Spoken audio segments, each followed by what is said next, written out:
Shandarabalaba ya Shandarabalaba. Sungguh hanya Engkau yang layak disembah, hanya Engkau yang layak ditinggikan. Yesus Kristus Tuhan, Allah yang baik, Allah yang maha kuasa, Allah yang telah memanggil dan memilih kami untuk menjadi milik kepunyaan Tuhan sendiri. Terima kasih untuk anugerah-Mu yang tidak ada habis-habisnya di dalam hidup setiap kami ini. Mari kita berdoa bersama-sama. Ulangi seperti apa yang saya ucapkan. Bapa kami yang ada di dalam surga, dikuduskanlah nama-Mu, datanglah kerajaan-Mu, jadilah kehendak-Mu di bumi ini seperti di dalam surga. Bapa yang baik, berikanlah kami pada hari ini rezeki yang menjadi bagian kami secukupnya, cukup untuk memberikan pinjaman kepada banyak bangsa, sedangkan kami sendiri tidak punya pinjaman, cukup untuk menjadi saksi Tuhan, mulai dari Yerusalem, Yudea, Samaria, sampai ke ujung-ujung bumi. Cukup untuk menjadikan semua bangsa murid Kristus dan membaptis mereka dalam nama Yesus. Terima kasih Bapa untuk rezeki yang secukupnya, dan ampunilah dosa-dosa kami, ampunilah kesalahan kami, seperti kami pun mengampuni orang-orang yang bersalah kepada kami. Dan janganlah masukkan kami ini ke dalam pencobaan, tetapi bebaskanlah kami dari segala yang jahat, sebab Engkaulah yang empunya kerajaan, kuasa, dan kemuliaan sampai selama-lamanya. Dalam nama Tuhan Yesus, kami sudah berdoa. Haleluya, haleluya. Mari Bapak Ibu sekalian, sekarang kita bersama-sama secara serempak dan serentak kita akan menggemakan Mazmur 91 dengan suara yang keras, dengan suara yang lantang dari tempat kita masing-masing. Alkitab berkata, mati dan hidup dikuasai oleh lidah. Siapa suka menggemakannya akan memakan buahnya. 2, 3. Mazmur 91. Orang yang duduk dalam lindungan yang maha tinggi dan bermalam dalam naungan yang maha kuasa akan berkata kepada Tuhan, tempat perlindunganku dan kubu pertahananku, Allahku yang kupercayai. Sungguh Tuhanlah yang akan melepaskan aku dari jerat penangkap burung dan dari penyakit sampar yang busuk. Dengan kepaknya Tuhan akan menudungi aku. Di bawah sayapnya aku akan berlindung. Kesetiaan Tuhan ialah perisai dan pagar tembok. Amin, amin, amin. Terjadi di dalam nama Tuhan Yesus. Aku tak usah takut terhadap kedahsyatan malam, terhadap panah yang terbang di waktu siang, terhadap penyakit sampar yang berjalan di dalam gelap, terhadap penyakit menular yang mengamuk di waktu petang. Walau 1.000 orang rebah di sisiku dan 10.000 di sebelah kananku, tetapi itu tidak akan menimpa aku. Aku hanya menontonnya dengan mataku sendiri dan melihat pembalasan terhadap orang-orang fasik. Sebab Tuhan ialah tempat perlindunganku, yang maha tinggi telah kubuat tempat perteduhanku. Amin, amin, amin. terjadi di dalam nama Tuhan Yesus. Malapetaka tidak akan menimpa aku, dan tulah tidak akan mendekat kepada kemahku. Sebab malaikat-malaikat Tuhan akan diperintahkan oleh Tuhan kepadaku untuk menjaga aku di segala jalanku. Para malaikat Tuhan akan menatang aku di atas tangannya, supaya kakiku jangan terantuk kepada batu. Singa dan ular tedung akan aku langkai. Aku akan menginjak anak singa dan ular naga. Amin, amin, amin. Terjadi di dalam nama Tuhan Yesus. Sungguh, hatiku melekat kepada Tuhan, maka Tuhan akan meluputkan aku, Tuhan akan membentengi aku, sebab aku mengenal nama Tuhan. Bila aku berseru kepada Tuhan, Tuhan akan menjawab. Tuhan akan menyertai aku dalam kesesakan. Tuhan akan meluputkan aku dan memuliakan aku. Dengan panjang umur akan Tuhan kenyangkan aku, dan akan Tuhan perlihatkan kepadaku keselamatan daripadanya. Amin, amin, amin. Terjadi di dalam nama Tuhan Yesus. Kami mengucap syukur untuk hari yang baru ini, ya Aba, ya Bapa. Sekarang kami mau buka hati kami untuk ditaburi oleh benih kebenaran firman Tuhan. Berkati hamba firman-Mu, Ibu Pendeta Hana Istati Rahayu. Dalam nama Yesus yang siap mendengarkan dan diberkati oleh firman Tuhan, angkat jempolnya ke depan dan katakan amin 3 kali. Amin, amin, amin. Salam kebangkitan, salam penuaian. Semangat pagi, semuanya semangat pagi. Apa kabarnya Bapak Ibu semuanya? Ya, senang sekali hari ini Selasa 24 September 2024. Boleh bersama-sama kembali dengan Bapak, Ibu, anak-anak Tuhan yang luar biasa. Ya. Dan hari ini kita kembali akan dilayani oleh hambanya yang juga luar biasa, yaitu Ibu Pendeta Hana Istati Rahayu. Ya. Shalom Ibu Jim, apa kabarnya? Ya, suaranya Bu Jim. Ya, shalom semuanya. Ya, silakan Bu Jim. Shalom semuanya. Ya, tema hari ini yaitu konsekuensi dari Allah yang Maha Tahu. Saudara, apa artinya Allah itu Maha Tahu? Maha Tahu didefinisikan sebagai Allah itu mempunyai kondisi pengetahuan yang penuh, ya. Sifat mengetahui segala hal. Bagi Allah yang berdaulat atas segala ciptaannya, baik yang kelihatan maupun tidak kelihatan. Ia mengetahui segala hal. Bahkan Alkitab berkata, tidak ada yang tersembunyi bagi Allah. Allah mengetahui segala sesuatu. Ia mengetahui tidak hanya setiap detik, menit kehidupan kita, namun segala sesuatu yang ada pada kita. Karena ia mengatakan bahwa ia mengetahui burung pipit yang jatuh, rambut kita selai pun tidak ada yang jatuh, tidak seizin Allah.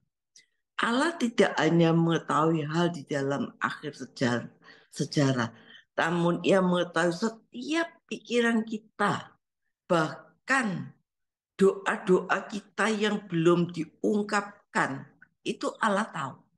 Ia mengetahui isi hati kita dari kejauhan. Ia bahkan melihat kita sejak dari kandungan.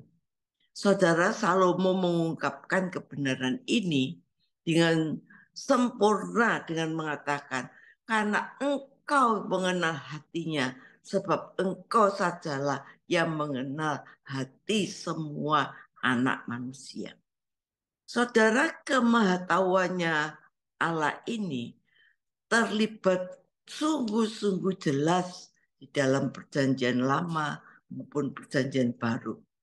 Saudara, dalam perjanjian baru ketika ia bertemu dengan perempuan yang menimba air di sumur Sikar, ia berkata kepadanya, sebab engkau sudah mempunyai 5 suami dan yang ada sekarang padamu bukanlah suamimu.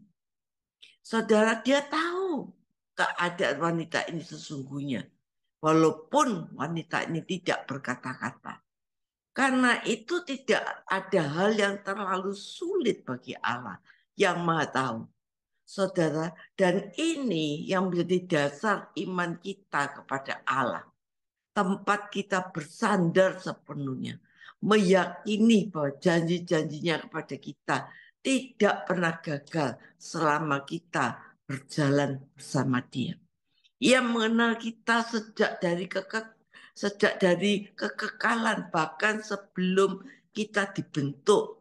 Allah mengetahui saudara dan saya ya, sewaktu-waktu.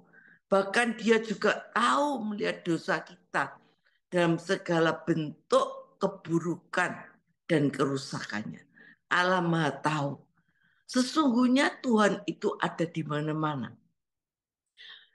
Tidak ada tempat di bawah kolong langit ini atau di ujung bumi ini yang tidak Tuhan ketahui. Bahkan segala hal yang belum kita ucapkan dari mulut kita, Tuhan tahu.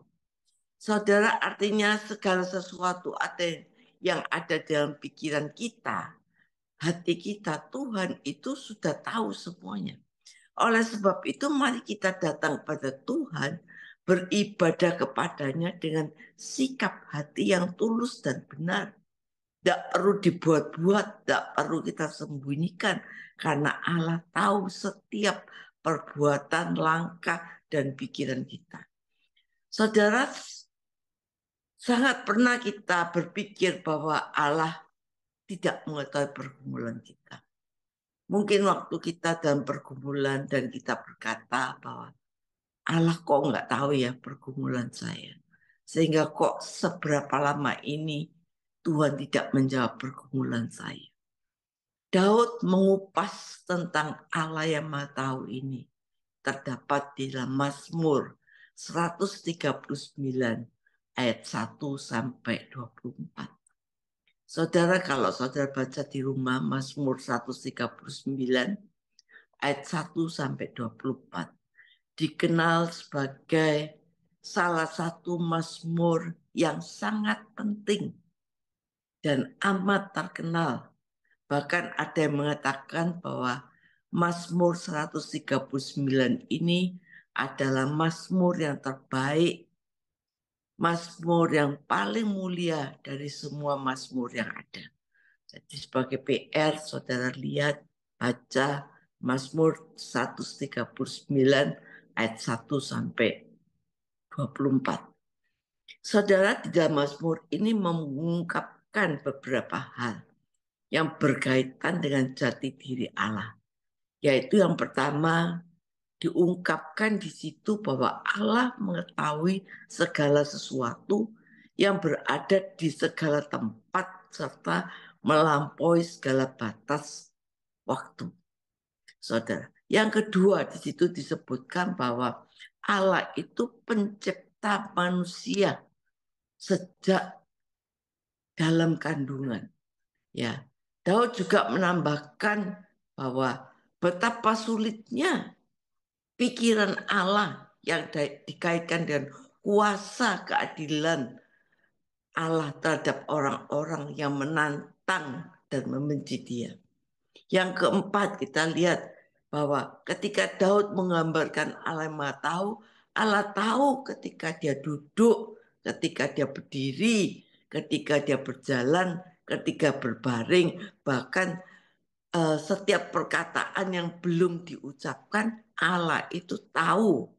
Yang kelima dikatakan, tidak ada tempat bagi manusia untuk lari dari Allah. Bagaimana mungkin manusia bersembunyi dari Allah, sementara dialah yang menenun kehidupan manusia sejak dari kandungan. Saudara, pengalaman Daud di dalam Mazmur 139 ayat 1 sampai 24 itu pengalaman Daud bersama dengan Allah, sehingga dia memahami bahwa Allah itu adalah Allah yang Maha Tahu. Pengetahuan akan kuasa Allah tidak bisa diselami dan tidak bisa dijangkau oleh manusia, saudara, melainkan dari kehadiran Allah yang Daud mempunyai satu hubungan intim dengan Tuhan, sehingga dia bisa memahami bagaimana kemahatauan Allah. Daud bersyukur karena kejadiannya yang dahsyat dan ajaib. Dalam ketidakberdayanya Daud, dia bisa menyelami pikiran Tuhan. Allah tetap hadir bersama dia. Satu kelekatan hubungan ini membuat Daud setia dan selalu berpihak kepada Tuhan. Saudara, dikatakan ia berdoa agar Tuhan yang Maha Tahu ini senantiasa menyelidiki, mengenal pikirannya, melihat apakah jalannya ini serong dan benar di hadapan Tuhan. Ia memohon Tuhan menuntun jalannya ke jalan yang kekal. Jadi Daud sempat memikirkan satu hal, yaitu kekekalan. Saudara, kita tidak perlu merasa sendirian karena Tuhan selalu ada di setiap pergumulan kita. Ketika kita diperhadapkan pada pergumulan hidup yang berat, saat kita merasa takut dan khawatir, karena kita berpikir bahwa Tuhan tidak tahu pergumulan kita yang sedang kita hadapi. Saudara, sesungguhnya apapun yang terjadi di dalam hidup kita, Tuhan tahu persis. Karena itu seharusnya kita memiliki satu penyerahan yang total, ya, penyerahan diri kita kepada Tuhan dan mau berjalan bersama Tuhan setiap hari. Dia mengetahui segala sesuatu akan segala pikiran kita, masalah kita, ya. Karena itu ayo kita belajar dari Raja Daud yang mengatakan bahwa Allah yang kita sembah adalah Allah yang Maha Tahu. Kita tidak bisa lari, kita tidak bisa bersembunyi dari Allah kita yang setia. Kita mau menyembunyikan dosa, Tuhan tahu setiap pergumulan kita. Kita tidak perlu takut, saudara, atas setiap pergumulan kita, karena Allah itu Emmanuel yang menyertai kita. Saudara, tentu orang-orang beragama biasa mengucapkan kalimat bahwa Allahku adalah Allah yang Maha Tahu. Dan memang Allah Maha Tahu. Tetapi mari kita belajar apa konsekuensi dari Allah yang Maha Tahu untuk kita. Karena itu tema pada hari ini, konsekuensi dari Allah yang Maha Tahu. Ketika kita belum dewasa, rohani kita, bicara mengetahui pengetahuan Allah, kita selalu kaitkan dengan persoalan hidup kita. Yaitu di mana Allah tahu persoalan hidup kita sekecil-kecilnya. Dan kita berharap mendapatkan pertolongan dari Tuhan. Ketika kita belum dewasa rohani, kalau kita berbicara mengenai kemahatauan Allah, itu selalu dikaitkan dengan kebutuhan-kebutuhan hidup kita. Allah tahu apa yang kita butuhkan. Allah tahu apa yang kita perlukan. Jadi semua masih tertuju berpusat pada diri kita. Yaitu pada diri kita sendiri, diri manusia. Dan Tuhan memaklumi karena kita belum dewasa. Jadi kemahatauan Allah itu kita pakai kesempatan untuk selalu berpusat pada kita, yaitu berharap Tuhan menolong kita. Tuhan tahu apa yang kita butuhkan, Tuhan tahu apa yang kita perlukan, Tuhan tahu apa yang perlu Tuhan sediakan, apa keperluan kita sehari-hari, apa kebutuhan kita. Terus egosentrisnya pada kita. Dan Tuhan memaklumi keadaan itu ketika kita belum dewasa. Tapi kita tidak boleh terus dalam keadaan itu. Ya, kita harus bertumbuh menjadi dewasa. Kita harus semakin tua, semakin dewasa, semakin matang. Kalau kita sudah dewasa rohani, maka konsekuensi kita Tuhan yang Maha Tahu itu adalah Tuhan yang menyelidiki batin dan hati kita sedalam-dalamnya. Tuhan mengenal kita lebih daripada kita mengenal diri kita sendiri. Dan konsekuensi dari kenyataan bahwa Allah Maha Tahu, kita harus jujur.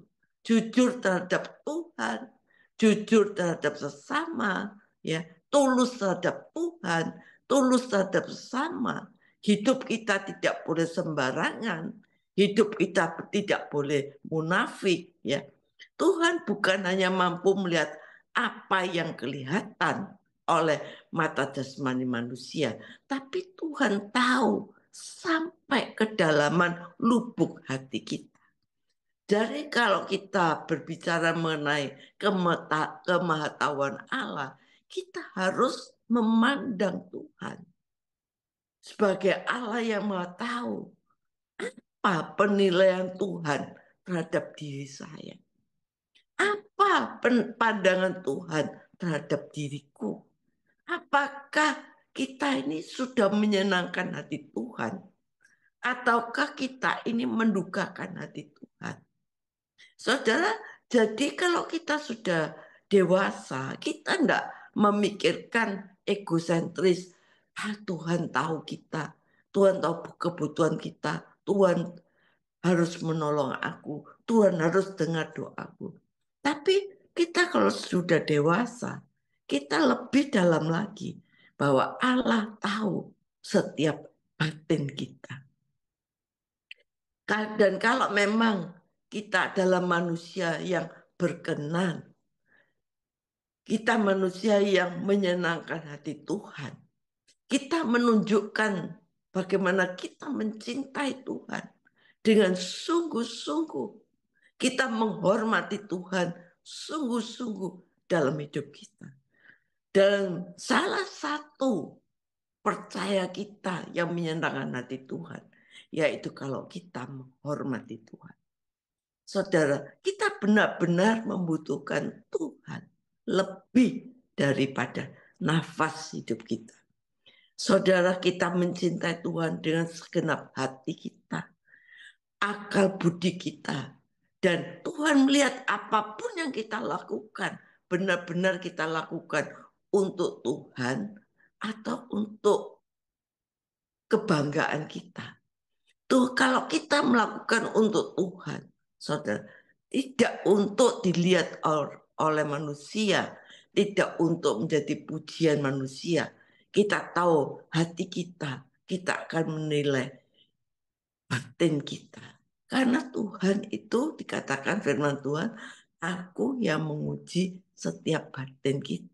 Saudara, maka Allah Maha Tahu itu kalau kita sungguh-sungguh menyenangkan hati Tuhan, otomatis Allah Maha Tahu itu pasti membahagiakan kita di setiap aspek kehidupan kita, keluarga kita, pekerjaan kita, berkat kita. Tuhan akan memenuhi. Sebagai orang Kristen dewasa, ayo mari kita menggarap batin kita dengan benar. Serius.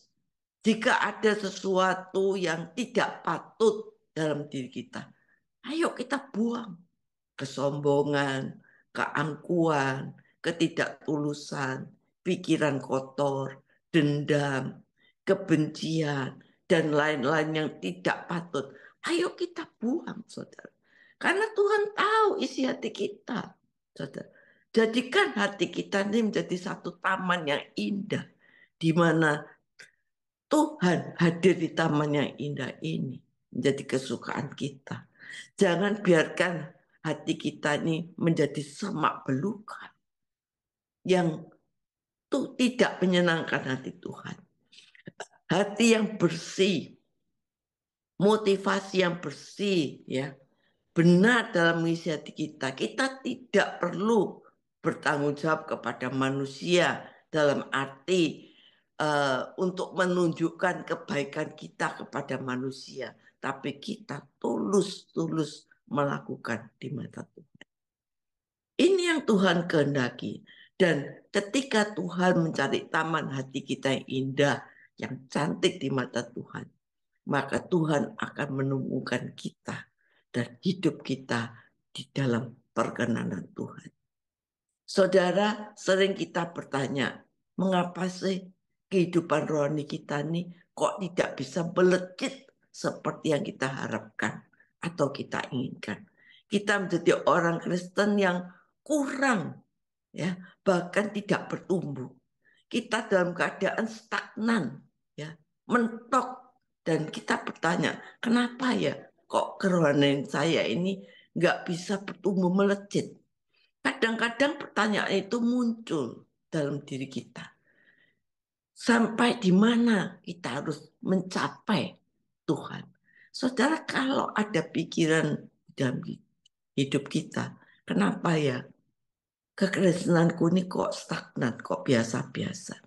Saudara, ini merupakan satu alarm, satu peringatan agar kita benar-benar mencari Tuhan, menjumpai Tuhan, sungguh-sungguh sebagaimana kita berada di hadapannya. Itu alarm, itu peringatan, ya. Ayo kita mau datang pada Tuhan. Jangan sampai kalau ada pikiran, kok kerohanianku ini kok gak bisa melejit ya. Terus kita skip pertanyaan itu. Kita biarkan. Saudara, terus kita memikirkan kesenangan-kesenangan duniawi. Dan kita gagal untuk menerima lawatan Tuhan. Tuhan pasti setiap hari menyediakan berkat. Tidak pernah satu hari tanpa berkat yang Tuhan sediakan bagi kita. Seperti burung di udara yang tidak menyimpan gandum, tapi mereka bisa hidup. Setiap hari Tuhan mensuplai kebutuhannya. Demikian juga Tuhan mensuplai kebutuhan kita setiap hari. Yang kita persoalkan sekarang bukan pemenuhan kebutuhan setiap hari. Pasti Tuhan cukupi. Tapi apakah kita menjadi orang-orang yang sungguh-sungguh berkenan pada Tuhan? Tuhan tidak pernah membiarkan kita sebagai orang percaya mati kelaparan. Enggak. Bahkan anak cucu kita tidak ada yang meminta-minta. Yang kita persoalkan kerohanian kita di hadapan Tuhan. Seharusnya kita mempunyai satu ambisi yang kuat dalam diri kita. Bagaimana supaya kita menjadi orang yang berkenan di hadapan Tuhan. Jadi kalau masih ada unsur-unsur duniawi yang melekat, yang membuat kita tidak berkenan, ayo kita selesaikan, kita buang. Jadi kita harus bertanya, kenapa aku kok belum puas dalam kehidupan rohaniku? Itu satu alarm, Tuhan. Saudara, ayo kita jangan merasa tenang. Kita harus sungguh-sungguh cari Tuhan. Jadi kita harus mengerti bahwa hidup kita harus ada di perkenanan Tuhan. Kalau tidak, saudara, ada sesuatu yang salah dalam kehidupan kita. Tuhan pasti akan bicara, Tuhan akan menunjukkan jalan-jalan yang kita lakukan. Tuhan pasti menunjukkan pada kita kebiasaan yang mendukakan hati Tuhan, yang membuat kerohanian kita tidak bisa bertumbuh. Saudara, kalau Tuhan menunjukkan kita, ayo kita harus sungguh-sungguh bereaksi. Mari kita bereaksi dosa-dosa yang masih kita lakukan. Ayo kita buang. Kebiasaan buruk yang kita lakukan, ayo kita buang. Kita robek dosa kita. Kesempatan berbuat dosa ada, tapi kita tidak melakukan, saudara, karena kita merobek dosa kita berkeping-keping. Tidak ada potensi dosa dalam tubuh kita supaya sungguh-sungguh hanya Tuhan yang mencengkeram dan menguasai kita. Tuhan pasti nuntun kita, Tuhan pasti memberikan petunjuk sekali perjalanan hidup kita. Tuhan akan menunjukkan arah kehidupan kita sampai kita mencapai puncak yang menyenangkan hati Tuhan. Sebagai Bapak yang Maha Tahu, kita jangan memikirkan kebutuhan-kebutuhan kita. Tapi ayo, kita lebih dewasa memikirkan batin kita, mengoreksi batin kita. Seperti Daud. Daud tahu Tuhan Maha Tahu, tetapi di akhir cerita Mazmur 139, Daud memeriksa batinnya sehingga dia berkata, Tuhan selidiki aku, apakah jalanku ini benar atau tidak. Saudara, sebagai orang Kristen dewasa, kita tidak memikirkan apa yang kebutuhan-kebutuhan kita yang pasti Tuhan sediakan. Tapi Allah yang Maha Tahu, supaya tahu isi batin kita, menyelidiki batin kita, supaya hidup kita berkenan kepadanya. Amin. Tuhan, saat ini hamba berdoa supaya setiap kita mengetahui bahwa Allah yang Maha Tahu itu akan memenuhi setiap kebutuhan kita. Tetapi yang lebih penting setelah kita dewasa rohani kita, maka Tuhan bukan itu yang kita persoalkan, tapi yang kita persoalkan batin kita supaya tahu Tuhan akan isi batin kita. Apakah kita berkenan menyukai Tuhan dengan sungguh segenap akal budi pikiran kita, memperbarui senantiasa akal budi kita, batin kita menyenangkan hati Tuhan. Maka saya percaya setiap pergumulan kita Tuhan tahu. Saudara yang saat ini bekerja, yang dalam keadaan kekurangan, Tuhan tahu, Tuhan akan berkati kita. Rumah tangga yang mungkin saat ini banyak menghadapi persoalan, Tuhan tahu semuanya dan Tuhan akan menunjukkan arah pada kita. Oleh karena itu pagi hari ini, ayo kita selidiki batin kita dan Tuhan memberkati kita semua. Amin.